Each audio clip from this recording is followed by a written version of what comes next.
Hello guys, welcome back with me again in this channel.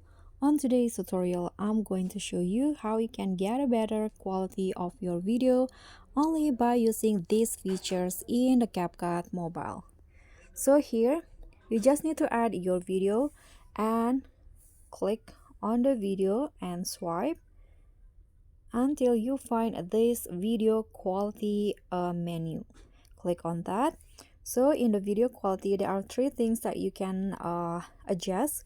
The first one is remove the flickers on your video, then reduce the image noise, and lastly the image quality, improve the image quality. So here you can just select between these three, or you can also set the three of the settings on your video. So for example, you have some flickers on your video, just click on remove flickers, and here set the intensity of the remove flicker. So for example, I'm going to go with the recommended here.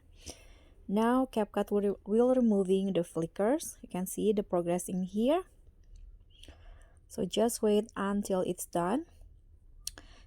I think I won't use the reduce image noise because I see that my video doesn't have any noise. So here I'm going to just improve the image quality. I'm going to click on this.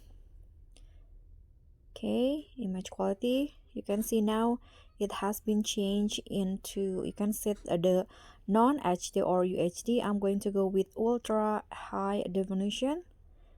So CapCut will applying the features again. You can just click on the check icon and wait for the process to finish. So guys, thank you so much for watching. Don't forget to like, comment, and subscribe. Also click on the thanks. I'll see you all on the next tutorial. Bye.